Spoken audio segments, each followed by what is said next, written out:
I just wanted to tell you this is totally cute. I talked to my dad last night after the ritual, and every day we talk during this whole COVID time. So it's like, oh yeah, we did a winter solstice ritual.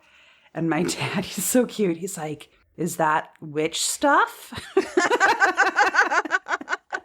And I was like, yes, Dad, that's witch stuff. And he says, oh, Pat Robertson's going to come after you.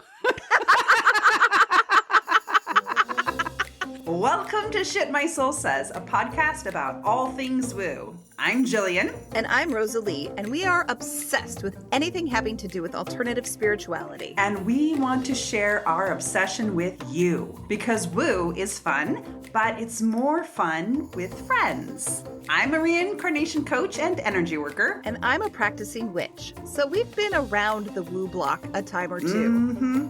Each episode, we will be digging into a different topic, from tarot to third eyes to energy healing. We'll share our personal experiences and offer you practical advice for your own practice. So whether you're new to all of this or queen of the pagans, that's me.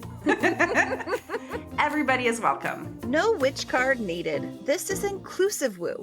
We just want to laugh with you, learn with you, and talk about some woo shit with you. So let's do that. Let's talk about Shit My Soul Says. Let's get started with our weekly woo. Our weekly woo! It's woo time. Woo! Our weekly woo is when we talk about something that has happened in the past week that is magical or woo or just shows you how into this world Jillian and I are. Yes. So Jillian, what's your weekly woo? Well, mine is a really lighthearted topic. Uh-oh. So it's about depression, actually, and how I use woo to deal with it, like lately, or how I did yesterday, at least.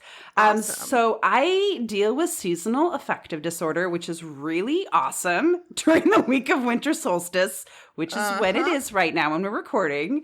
And with COVID and being alone, it's just made everything a little bit harder. So I was definitely feeling it yesterday. But I just love that I have all these different tools that I use. So I speak with my spirit guides and they boss me around, which I really like. They're like, get up and take a shower. Go and do this. Go eat some food. And I'm just like, okay, great. I don't have to think. I'm just going to do whatever they tell me. So that's good. And they did, amazing. And then I did some energy work and all of that too, which was also very helpful. And they kind of also let me know that I was feeling depressed because I wasn't feeling emotions because, my mother passed away and this was a big week for her. Christmas is always huge. Sure. And so it was just kind of made me aware of like, oh yeah, that's why I have this sadness because I'm not allowing myself to feel it. So I was just felt really grateful that I had even though I'm alone, I'm not alone, which is really nice. That's awesome. And then I also have to throw in, so I don't know what your weekly woo is, so I hope I don't spoil yours. I doubt you will. Okay, good. Because so last night we got together and we did a little ritual for the winter solstice and it was lovely. And the other thing that was great about that, at the end of it, I felt monumentally better. Things felt clearer. I just felt happier and more uplifted. And I'm sure that could have also been partly just actually having social connection, which is amazing right now. But I definitely think there was something about just moving energy and moving and doing some magic and that sort of stuff that really kind of helped perk up my energy. So that's awesome. Yeah, I love my little woo tools. My little woo tools. I think I need to start using woo more to deal with my depression, which I have seasonal affective disorder and I have generalized depression and anxiety disorder. So, it's lots of fun. A fun mishmash of mental problems. It's delightful. Or mental opportunities. Oh, I like that. Yes. That's very corporate speak of you. Yes, that's my life coach coming out. So my weekly woo is on a totally different wavelength. Jillian, do you know what a glitch in the Matrix is? No, other than from the movie. Right. So people talk about glitches in the Matrix, which comes from the movie, where something happens that just doesn't make sense in some way. And it's like, whoa, that there's something really wrong here. And I don't think anybody really knows why these glitches happen, whether it's a mental thing, like you're just remembering stuff wrong, or, maybe it's a multi-parallel universe thing, or maybe it's that we're actually in the Matrix, which I don't believe, but you never know. You never know. Well, we are in an alternate reality if 2020 has proved anything. Oh, so yeah, it could absolutely. Be that. But I had a pretty serious glitch in the Matrix experience. Oh. I posted on Facebook about how my childhood house was going up for sale. And my childhood friend who'd lived a block away from me said, "Oh man, remember when we were jumping on the beds in your room?" Because there were two. And I fell and I hit the window and cut my foot. And now I have this big scar. And I was like, what? Because no, we were jumping on my beds and then I hit the window with my foot. What? And I have a big scar. What? I went to the hospital. I had a hunk of glass about the size of a quarter removed from my foot. Oh my goodness. I still have a scar that hurts. And they had to leave a tiny piece of glass in my foot because the extensive surgery that would have been required to find it was more than it was worth. And it came out of my body several years later. I have all of these really intense memories. And my friend was like, no, I don't remember that. I remember that I hit the window and my foot got cut. Right? Isn't that bizarre? That is so bizarre. Because I never jumped, because it was the reason one of us hit the window was because we were jumping back and forth between the two beds and fell off of one of them. That's amazing. That was right next to the window. So I never did that again. I stopped jumping on my bed. My friend probably didn't jump on her bed ever again. So anyway, that was my weekly woo. That is interesting. It's maybe your souls combined in the moment or something. I don't know. But what I don't understand is how we both have scars and the same memory about how we got the scar. That is crazy. That is fascinating. Yeah. So that was my glitch in the Matrix. Mm-hmm. What really happened? No one knows. Which, brings us to our episode topic. Yes. We are going to be talking about magic today. Magic! Which, you know what? I think this is a really great topic for right now because when this episode launches, it's going to be early January. And this might be a great episode for people to kind of make some magic for themselves for 2021 because Lord knows we need to be, casting spells and making things better for the 2021. Yes, absolutely. So, Rosalie, tell me, magic, right? A lot of people aren't even going to know what we're talking about. They're going to think we're talking about, Bewitched or something. So, I would love to hear how you want to describe what magic is and what we're going to be talking about today. Yeah. I think it's really important to specify that the magic that people typically talk about in pagan circles or, just in general, it's not oh, hey, I'm going to throw a fireball or make somebody fall in love with me. Those are things that magic isn't really like that. The magic that I am familiar with and that I use on a regular basis is really just doing something to help you put your will into the world. Yes. So manifestation is a really common term used for the same sort of thing. Yes. And sometimes it has spectacular results and sometimes it has no results, but usually it's somewhere in between. And yeah, that's what I mean when I say magic. Yes. So very similar. I'm glad that you said that about manifestation because that's what I kind of learned and figured out. Of course I wanted magic to be like Harry Potter magic, right? Right. Where you do some chant and something levitates or sparks shoot out of your fingertips or something like that. Uh-huh. But from my experience, what I've learned is it's really focused manifestation. That's what magic is. I think when you do magic, you're using, and we'll get into this, but you're often using different tools or symbols or colors or things or words And those kind of serve as vessels, in my mind, this is the way that I've learned or I've interpreted it, to really be able to focus your will and your manifestation powers, whatever those are, and really kind of using things to kind of give that a little bit of a boost and then sending it out into the world. So it's kind of like The Secret on steroids is kind of what I would like to think about magic. I've never read The Secret, so... Oh, I have. I had a boyfriend who was really into it, so that was interesting. Oh, my mother also was like, The Secret, Jillian, you need to read this because you need to get a boyfriend. I'm not kidding.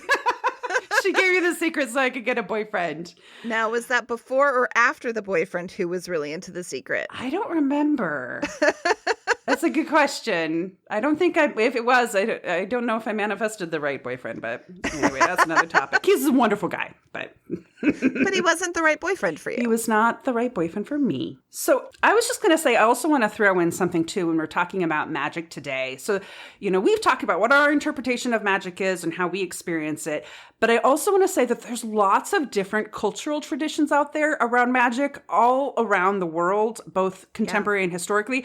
And we're not going to be really talking about other cultures' magic for a variety of reasons, but mostly because I at least don't feel qualified to really speak to other cultures' magical traditions. I don't know that much about them, so again, we're not gonna dig into that today. Nope. We're just gonna talk about the generic white bread magic that I think both of us practice. Yes. If you can call magic of any kind generic and white bread. That generic magic. So, Rosalie, I am curious to know how you came about to discover your generic white bread magic.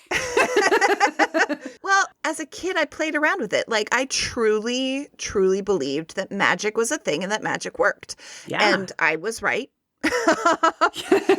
It didn't necessarily manifest how I expected it to, but I definitely did things where I was like, oh, I'm going to make magic potions, which was mostly me taking various items from the bathroom, like toothpaste and shampoo and conditioner and soap and whatever else I could find in the bathroom, and just putting it into a bottle and shaking it up and then hiding it in my closet. And so my mom was always like, why do you have this weird bottle of liquid in your closet? It's my magic potion, Mom.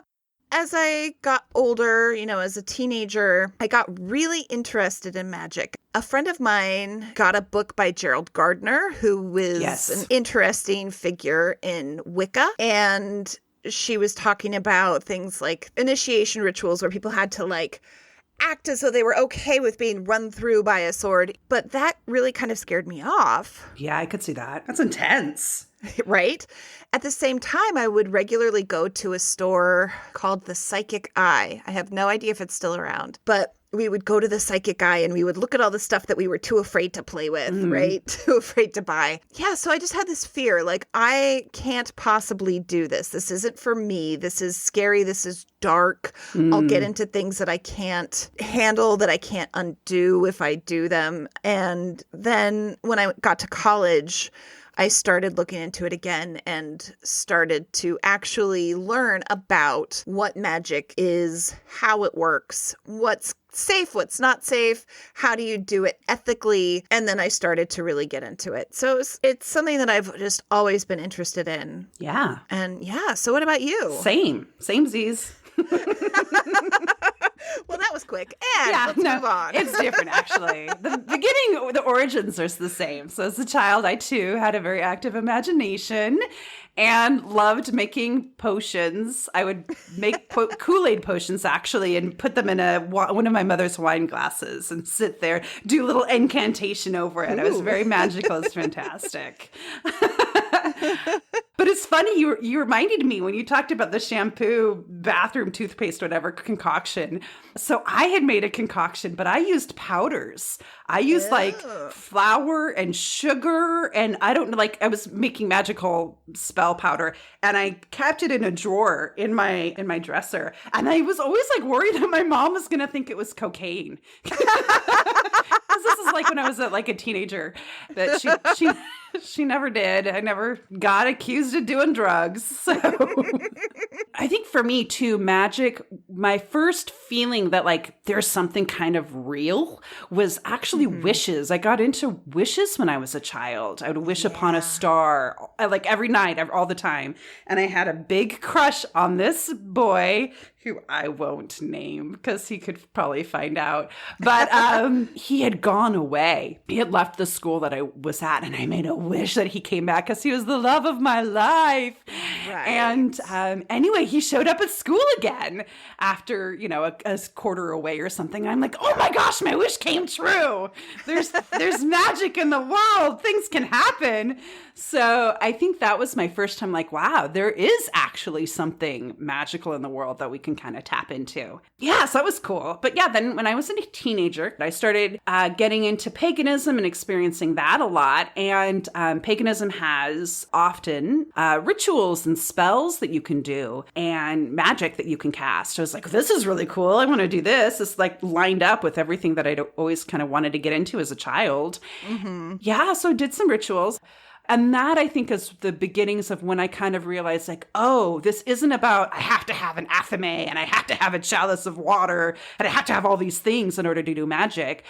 That's when I kind of realized, like, oh, this is actually about me using different tools or symbols or whatever to focus that energy towards something. So, yeah. Absolutely. And I would also just add, for a lot of people, the ritual is extraordinarily helpful.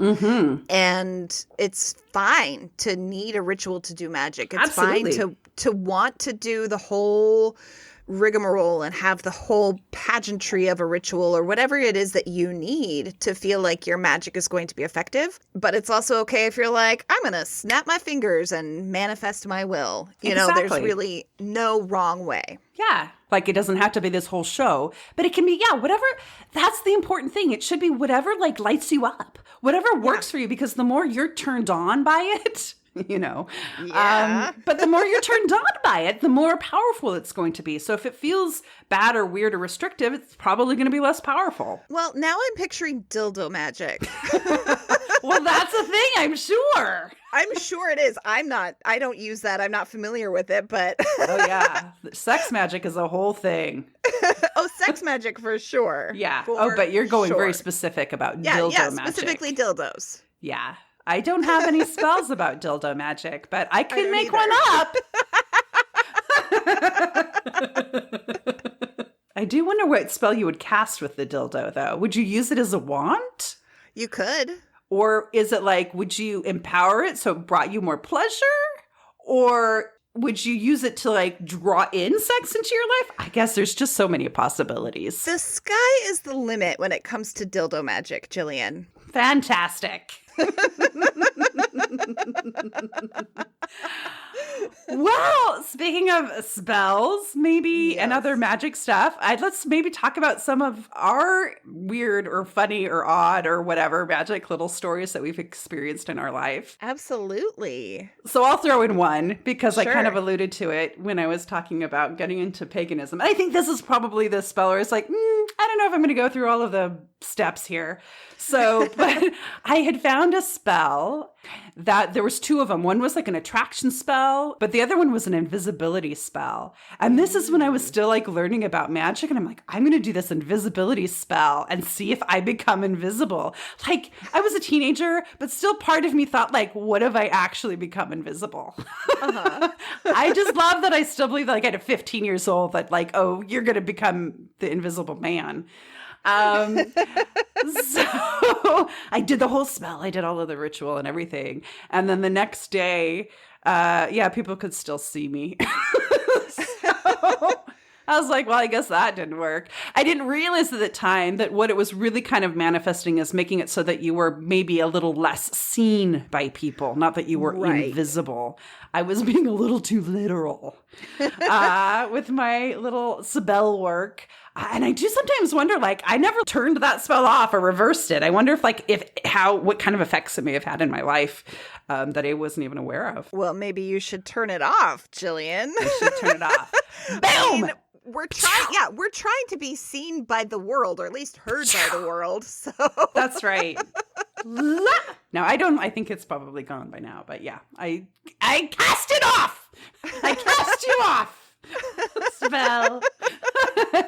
I just have to tell a little story. It's not my personal magic story, but it has to do with invisibility spells. So I was doing this camping retreat with other magically inclined people. And there was a woman who decided to go to her tent and she wanted to be left alone. And, you know, it's kind of a crowded camping space. So she did a little magic to make herself invisible so that people wouldn't know where to find her. Well, eventually, after a couple of hours where nobody had seen her, people were like, okay, well, where is she? Where did she go? Oh, no. And people started looking around camp. People were like knocking on her tent and calling her name. And somebody even like opened her tent and looked in and didn't see anything. Just nothing. Couldn't find her anywhere. That's amazing. She eventually realized that she had done her invisibility spell a little too well because her back had spasmed while she was in her tent and she couldn't move. No. So she couldn't get out of her tent and she couldn't get her voice to be heard by anybody either. So when the person looked in her tent, she was there. She was lying on her sleeping bag and she was trying to say, help me, please, and couldn't. So eventually she got rid of her invisibility spell and she was able to call for help and we were able to get her help.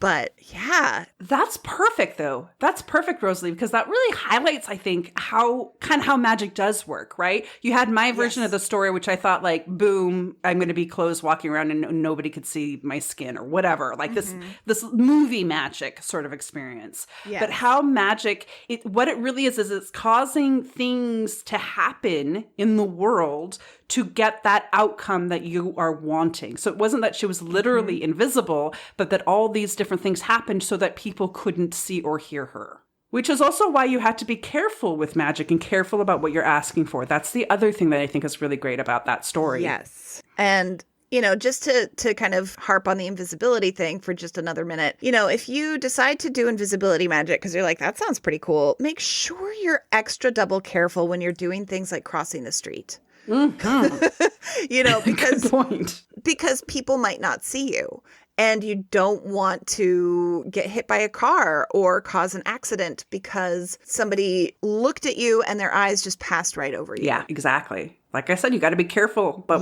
what you're creating. Exactly.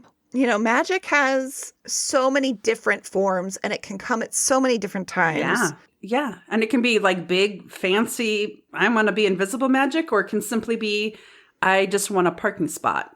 Blowing out birthday candles on your birthday after you've made a wish. That's magic. Yep. Lighting a candle for somebody, whether it's at a church or just because you're honoring somebody's memory, whatever, lighting a candle is a form of magic. Yes. Wishing upon a star can be magic. Or tossing your coin in a fountain with a wish. Yes. Vision boards, too. Vision boards are another kind of magic. Absolutely. Oh, my gosh. Vision boards can be really, really potent magic. Yep. Anything that you are doing to manifest. So I think that's really great because, like, right, we've got listeners that are like, magic, what the heck is this episode about? And they think that it's this thing apart from them that they don't know about, that they don't do. And the truth is, I'm going to bet every single one of our listeners has practiced some form of magic. I just didn't call it magic. That's all. You know, like we said, wishing upon a star. Have you done that? Done. You're a magician. Congratulations. I would even go so far as to say that prayer is a form of magic. I did think about that. And prayer is not always asking for something, right? Like people aren't always like, oh, God, please give me whatever. But a lot of times people do pray for things and they're asking specifically for help from their god or goddess or whatever. And asking for help from the universe, from your deities, from your guides, like that is a form of magic as well. So it's kind of interesting that you bring it up because I had thought about that when we were talking about what magic could be. And so for me, there are at least two pieces, right? One is when you're using your own energy and directing it out into the world to make something happen. You're using your own force of will versus putting out a request to another being or entity like God or a spirit guide to come in and use their energy to help make things happen in the world. And so, yes, I agree. Both of them are qualify as magic because they're something kind of intangible creating a result in your life. But it is kind of interesting to note that there are these two different aspects of how this energy, or at least my experience of it. Yeah. I mean, I think for me, I usually, not always, but I often combine the two. Yes. And to me, magic is not something that you do instead of putting the work in. Yeah, absolutely. Magic is something you do in addition to putting all the work in that you need to do to make something happen. So if you are looking for a job, for instance, if you're like, I need a job, I'm going to do a spell to get the job that I want. Great, you do the spell. But I'll tell you what, if you don't start looking for jobs, if you don't talk to people and update your resume and write good cover letters and do all of the work that you need to get a job, the magic isn't going to do anything. You're not going to just sit around on your couch and get a phone call from someone saying, oh, hey, hi, I would like to hire you. Yeah. But it's also important to put very important to put your own will into things too, that you're actually doing, right? Because that's part of the physical existence is going through those steps. And it's kind of more like magic is helping align those opportunities to you so that you're getting those opportunities that are in alignment with what you really want. There's a big question that I think a lot of people will have because popular culture has given us this idea that there are some people who are born magical, right? Like some people are inherently magical and other people are not. And that's it. That if you're magic, you're magic. If you're not, you're not. What do you think? Do you think that magic is available to everybody or that it's just limited to a few talented people? Like what's your thought on that? I think if you're a human being, you're magical. Yes. I think it's part of our energetic makeup is to be able to cause things to happen in the world. I also think it's available to everybody. For me, kind of what I think of it is anybody can learn how to play the piano. There's literally nothing that can prevent you from the process of learning other than, like access to a piano, right? But anybody can learn how to drum. How about that? Sure. And there are some people who have what we would call like a natural talent at drumming or piano or music or something, right? Whatever it is. And it can be athletics. It doesn't matter. There's so many examples of this. Some people are just really, really good at math. It just comes to them easily and other people really struggle with it. But just like anything, you can do it. Yes. If you try. Yeah, absolutely. And the more you try, the easier it gets and the better you get at it. I may never become a concert pianist, but if I worked really hard at it, I could become a passable pianist. Absolutely. I just think it's important to recognize that, yes, there are some people where it's like magic just comes to them instantly and they don't have to put a lot of effort into it. And that's not because they're special. It's just because they happen to be born that way. And I think that there could be a reincarnation piece to that, where somebody who had practiced magic a lot in a previous life and had really put in effort in another life now has that still available to them. I agree with that totally. And I would also say that no matter how much innate talent you have for magic, if you don't use it, it's going to atrophy. Just like if you're a great basketball player, if you don't play basketball for 5 years, you're not going to suddenly be recruited for the NBA. You're going to need to get those muscles and those muscle memories back. Yeah. And I've certainly experienced that as somebody who stopped being spiritual for a few years, where it was like, oh, magic is really hard now. What happened? Why is this so hard? And it's because it atrophies, just like any muscle, right? Yep. Yeah. I think no matter where you're at, you can do magic. And the more you do it, the easier it'll get. Yes, I totally agree. Well, I will tell you, like, what I use magic for. I actually don't do magic, a lot of, like, spell kind of stuff. I don't know. It just seems like a lot of work to me sometimes. I don't know. But I do have my own little ways of doing magic, and kind of touched upon one of the things that you had mentioned. I like using it when I am wanting to move into a new apartment. and for a new job. And what I like to do is just take out a piece of paper and just write down everything that I want in that job or that apartment, and kind of also ask the universe or my spirit guides for help to kind of make this happen. And so I actually did this before I moved down to Portland. It's kind of funny, to get a job. And I had listed out everything that I wanted. And when I went back, I had gotten it. I had gotten most of it. But the one that really cracked me up is I had asked for a job that was on our MAX light rail, because I'm a big transit person. I wanted to be able to take the mass transit into work. So I had asked for it to be on the light rail. However, I did not ask for my apartment to be on the light rail. So yeah, actually the job was at a light rail stop. But it did me no good because I didn't live by the light rail at all. So I was like, well, that happened. I made that happen. That manifested. That I really didn't think through what I needed there. So that was kind of funny. I think that is a good transition into magical cautions. Yeah. What do we need to be aware of when doing magic? So one of the things I want to throw out there, so my background in learning about magic often is really tied to what I've learned about through paganism and my learnings in paganism. And in paganism, there's this, or Wicca specifically, I guess, I don't know, there is something called the threefold rule. And and I'm sure you have a take on it too, Rosalie. I'm curious to hear. But the idea is that whatever you put out comes back to you threefold. So that's one of the things I wanted to throw out there when you're talking about magic, is just remember that whatever you're putting into the world, so you want to be careful about not putting negative intent into the world, because you don't want that coming back at you. Like if you have a problem with a coworker doing some sort of a negative spell towards that, that's just going to come back to you 3 times as worse. So don't do it. You know, I've definitely heard the threefold rule. And I think that I don't 100% agree with the threefold aspect of it. I do think that there's a karmic piece where if you do something, it will come back to you. It might not come back to you in this lifetime. Yep, very true. And I think that's really important to think about, because you might say like, oh my gosh, I cursed so-and-so and nothing bad happened to me because of it. And you know what? That's just going to come and bite you in the ass later. You have to be aware that everything that you do has consequences. Yep. An opposite and equal reaction. At least equal. Yes, absolutely. Yes. One of the things that I really do believe in is that when you do magic to someone else, you are also doing that to yourself, because you are putting so much energy and intention into that it's going to just infuse your life as well. Yes. Like if you're feeling the road rage and you're like, that guy deserves to get a ticket for speeding because they're being a complete asshole on the road.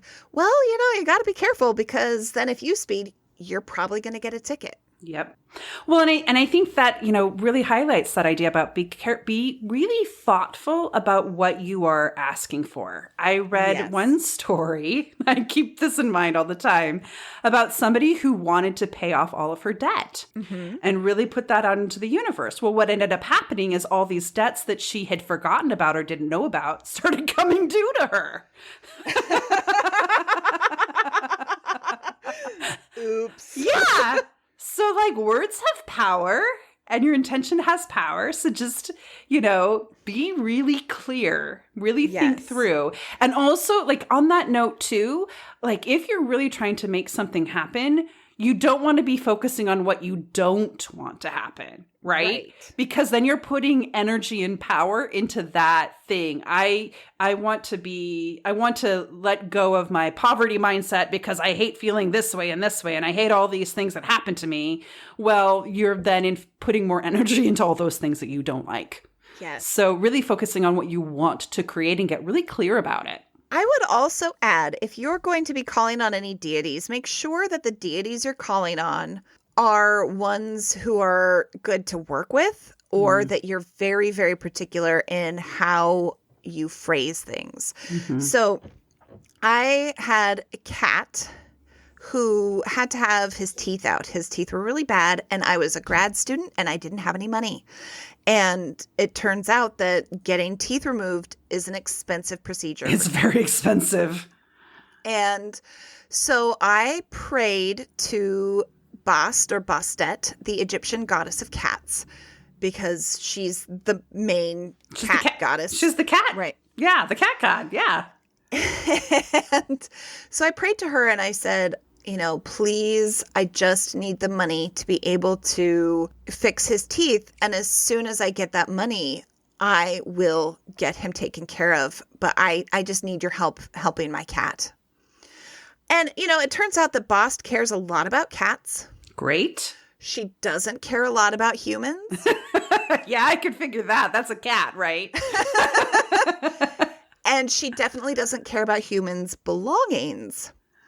And within a couple of days, I was in a car accident where my car was totaled. And I was given a check just for the value of the car. And it was more than enough to pay for the cat tooth extraction. Yep. And so I got the money and I was like, well, I better not piss Bast off. Yeah. I scheduled his appointment as soon as I had that check in hand. Post haste. Be aware. Keep that in mind. Any other cautions about magic? Love spells. Love spells. Talk about love spells. Everybody loves love spells. So, yeah, love spells are problematic in a lot of ways. You can do a love spell ethically, but it's really focused more on self-love and being open to love. Mm-hmm. You can't target a specific person. Yeah, I just want to say, that's one of the things that you want to be careful when you're doing magic or manifestation or whatever. You need to respect other people's autonomy, right? You have to respect that what they want and what their will is in the world. You can't it's not wise to put your will upon them. So you don't want to make somebody fall in love with you via a love spell because that's A, it's just disrespectful, and B, it can be, it can come back to you in a negative way. I think it's really important that you obtain enthusiastic consent from people. Oh, yeah, absolutely. Like magically or not. Always go for enthusiastic consent. When I was in high school, I had this obsession with the name Alex, and I really wanted a new boy to come to school. I wanted a new kid at school, and I wanted him to play the saxophone, and I wanted him to like me. This is very specific, Rosalie. Right? And why the saxophone? Now I think it's like the least sexy instrument, but like at the time I was like, oh, back the in the saxophone day. is so sexy. That was the saxophone. So it was just this wish that I had. Like, I wish this would happen. And I wished it like all the time. And one day there was a new boy at school named Alex. And Alex had never picked up an instrument in his life, but suddenly he decided he wanted to play the saxophone in band. No. And he made it very clear that he was interested in me. Nice. I thought he was horrible. Well, there you go. And he was like, I don't know why I'm playing the saxophone. And it's funny because as soon as I was like, okay, never mind, I unwished that.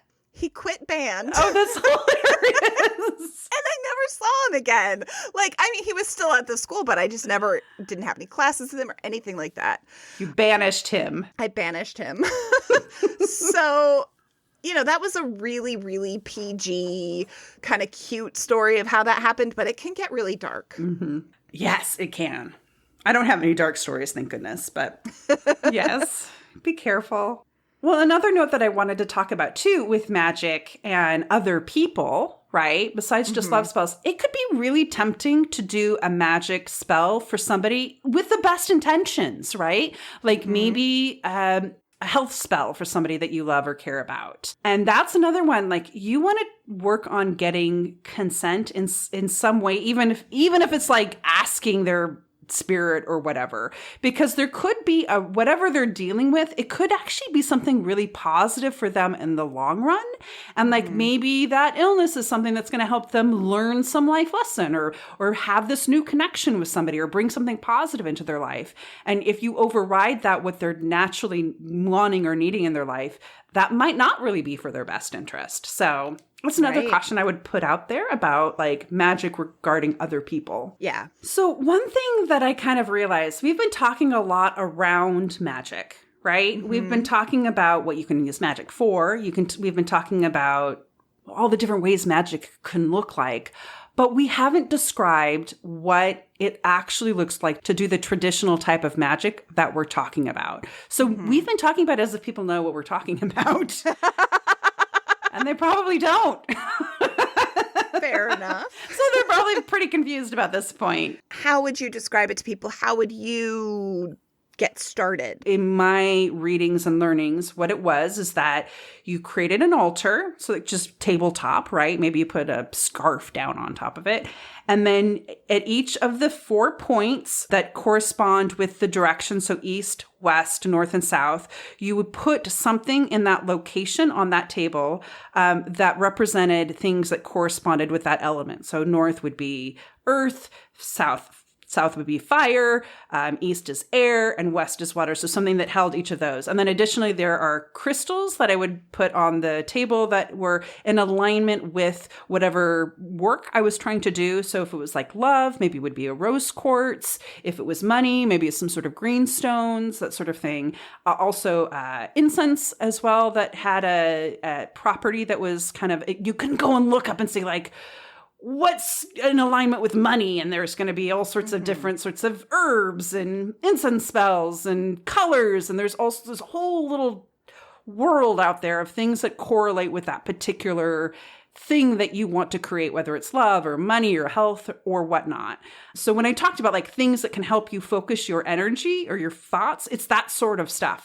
And so then a part of that, you'd cast a circle to kind of create protected space and bring in the elements. You'd invite in gods or goddesses or whomever you're working with, and then do some sort of a ritual alongside of that. That would be, maybe it's an invocation, a series of words that you're saying, or just speaking out loud what you're wanting. Maybe you're writing down something as part of that, or doing some sort of a physically creative thing, like maybe making something out of clay, or, you know, something where you're participating in building up some energy. And then really, focusing on building up that energy, maybe through a chant and opening it up and releasing it into the world is in a nutshell, my story about how the traditional way to make magic and do magic. And I would say, that is absolutely one way to do it. And, there are different schools of magic where it's really ritual based. And so if that's your jam, great. Or you can light a candle. Yep. And say, I want this. There's a lot of different ways to do magic.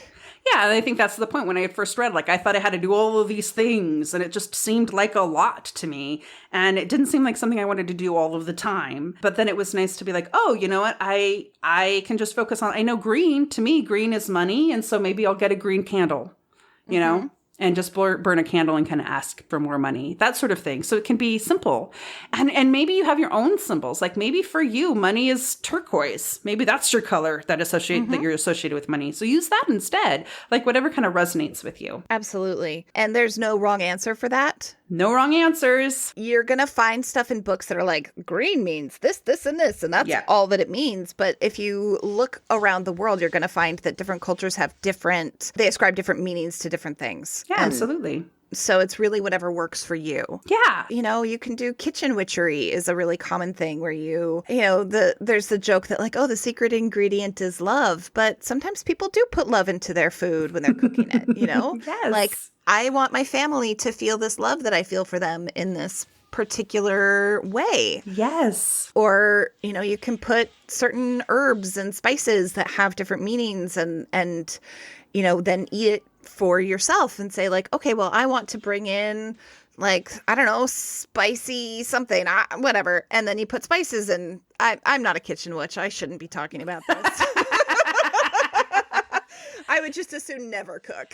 So this gives you a vague idea so you could do your own research.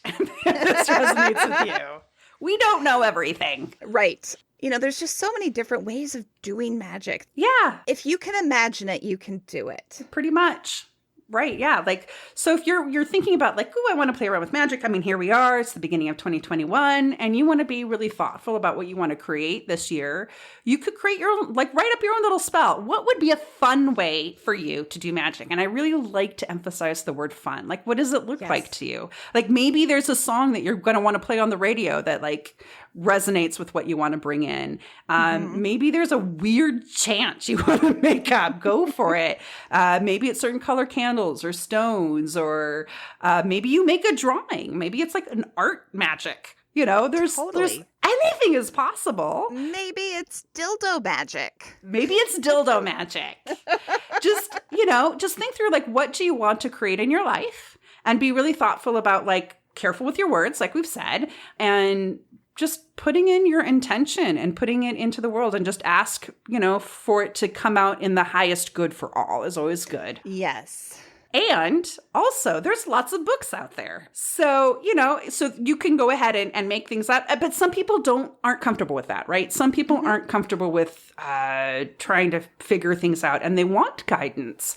Well, there are a lot of books out there. If you go to your local metaphysical bookshop, there are all sorts of spell books. And I don't know, Rosalie, do you have any like books that you particularly recommend or like? There's a book called The Encyclopedia of 5,000 Spells by Judica Illis. I don't know if that's how you pronounce her last name, but we'll link to it in our show notes. Yep. It is a book that literally has 5,000 spells in it. It is a tome. It is big. And the author researched magic from lots of different cultures, and she just put everything in there, whether it's positive or negative or whatever. She just put like all of these different spells in there. And so you can say like, I want to get a new job. And so you look for jobs in the index, and then you find the page that has all the spells for jobs, and there's, a dozen for different things. And so you can see like what different types of spells people have done in the past, and what different things people have used that they associated with that, and you can get ideas from it. You can copy a spell directly and do it that way if you want. I typically don't. But, whatever works for you. There's tons of other books out there. But I guarantee you, your local metaphysical bookstore, anybody who works there should have a pretty good way of helping you find the right book. One thing that I do want to mention is, sometimes when you're doing things that are woo, especially if you're new to woo, you can feel absolutely ridiculous. Yes. Particularly spell work. It can feel really weird the first time you're doing it. You're like, you can feel like you're not supposed to be doing it, or you're like, you don't belong. But, like this is somebody else's stuff that you're playing with. Or that you're just like, you're being a conspiracy theorist, or you're doing just the weirdest stuff and what's wrong with you, or you have to hide it from the people that you love. Yes. And so the thing that I want to say to you, first of all, is that's okay. It's okay to feel ridiculous doing it. Absolutely. Right? Which is why it's so important that you find things that resonate with you. Yeah. Because if you are doing something that's completely antithetical to who you are as a person, don't. Just make it work for you. If it says that you need a wand to do your spell, and you think that just is the weirdest crap you've ever heard in your life, don't use a wand. Feel free to use a dildo instead. That's right. Or nothing. Or your finger. Whatever works. Don't expect to be shooting sparks from your fingers, or, being able to fly on a broomstick. Those things are not going to happen. Don't expect to be completely invisible. Yeah. So just set up realistic expectations. Yes. The idea with magic is not like, oh my gosh, I'm going to get something that's totally and completely unattainable for who I am. Like, don't do magic to become a princess unless you happen to like hang out in circles where you're likely to meet a prince. And the thing that I would throw in too is, what you had said earlier, Rosalie, which is like, it's a muscle, right? So the first time you start working magic, you might not have really dramatic results. It might be a little bit more subtle, but the more you do it, the stronger that muscle gets.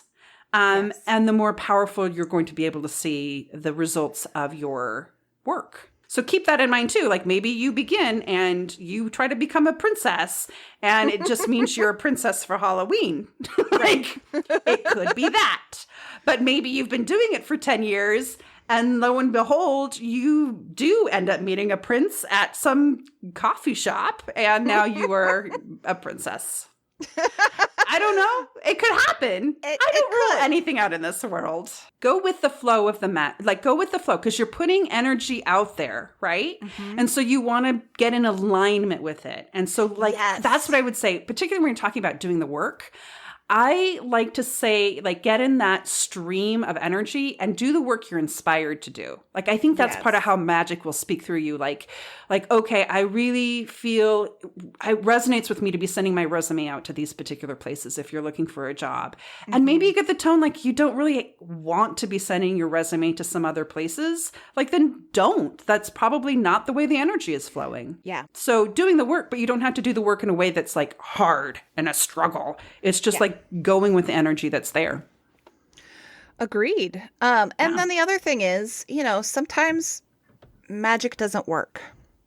Talk more about that, Rosalie. Well, I mean, sometimes you put your energy into the world and it just, it fizzles out. It doesn't, nothing happens. And maybe it's not in your highest good. And maybe that's why it didn't happen. Not in your highest good, right? So that's something to think about is maybe you've done a spell and you're literally nothing is happening. This is frustrating. Magic doesn't work. Mm-hmm. Those bitches are full of it. Those bitches are full of it. I ain't listening to shit. My soul says it's shit. But what really comes to mind when you say that too is that maybe you've already done magic and you didn't realize it. And it's contrary to the magic you've done. The example that comes to mind is around money. We often can be so focused on, I don't have any money. I'm in debt. Da, da, da, da.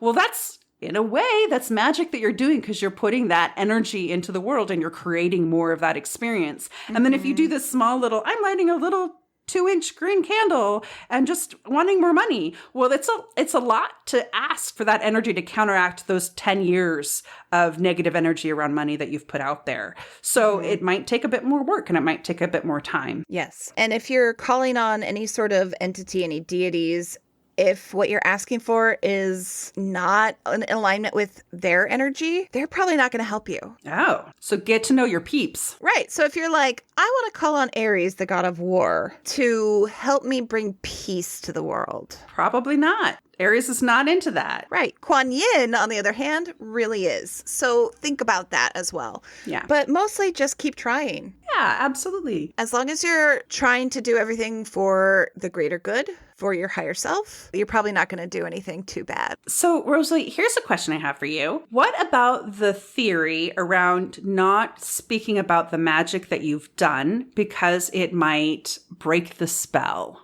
No. Okay. If anything, I think that it strengthens the energy. The one thing I would say is if you talk to somebody who shits all over it. That's what I was going to say. Then that's not going to help, right? That's going to kind of fuck up your energy. Yeah, that's kind of the idea is that that's why you might want to be careful about talking about it because you don't want to have people that just, shit on your parade. Take a big shit on your parade.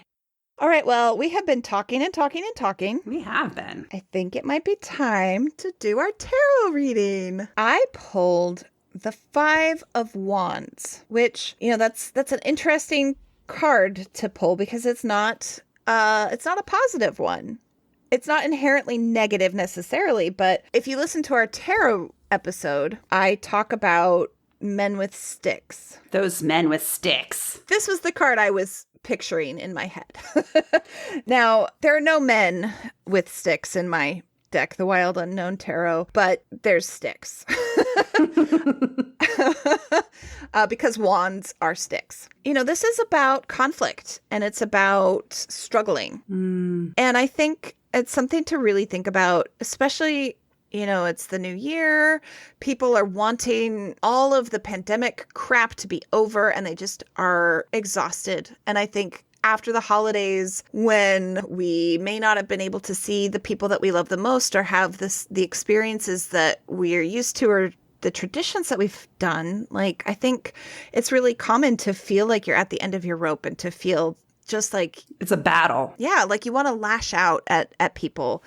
And so that's just something to really keep in mind is like, this is temporary, it's circumstantial. And I'm really curious to know what Jillian drew to see if that has any like additional thoughts. Oh, interesting. I got the 6 of coins. Oh. So, or pentacles, however you want to say it. So, to describe this card, it's a man, at least in the Rider-Waite Tarot. It's a man who's giving money to 2 people in blankets sitting on the ground. So, I guess maybe the thing that kind of pops into my mind to that, to kind of go along with what Rosalie's card was, is I think it's important to remember that everybody right now is struggling. Everybody right now is in this battle to survive this freaking COVID shit show that we're in. And so to be charitable with people, to be like understanding of what people are going through, maybe to actually be financially charitable and help people that are financially struggling out there. So so to remember that even in the middle of battle and the middle of strife, you can draw upon like the good aspects of humanity and try to help people through that struggle and strife. Yeah, and I also want to add, if you feel like you don't have anything to spare financially, you can give kindness. Maybe you could do a spell. Or you could do a spell. You could do a spell to help manifest financial prosperity for those who are ready for it. And, so now that we're speaking about financial prosperity, thank you so much for listening. Thank you. And we would like to manifest some financial prosperity so that we can pay for all the podcast shit. And how you can help us is by subscribing on your favorite podcast player, rating, preferably 5 stars, of course, but giving us an honest rating and an honest review, and listening every other week. And then telling your friends. Yes. And go to our website, shitmysoulsayspodcast.com. And there you can subscribe to our newsletter where you can get an announcement every time we have a new podcast episode up, in case you can't remember to check in your player every 2 weeks or wherever. And also, we will be posting episode notes as well. So if you're interested in any of the stuff that we've talked about, you'll find out more. There'll be links and even affiliate links. Some of them are affiliate links, so you don't have to spend any money, and yet we might get a portion of the proceeds. Well, you will have to spend money as far as buying something for yourself. But you don't have to give it directly to us. Of course, we also have our Patreon page, which you can link to from our website. And that is a place where you can give us a small monthly contribution, and in exchange, you'll get some fun extras that we are not going to post to the public. And we would very much appreciate that. Otherwise, just send us some good vibes. We're also good with that. Yes. And join us in 2 weeks from today when we will be talking about my favorite subject. Jillian's favorite topic. Reincarnation. On that note, tell us what shit your soul says. Yeah, what shit does your soul say? Write us an email and let us know your stories. And as always, do your woo. Do your woo. Bye. Bye.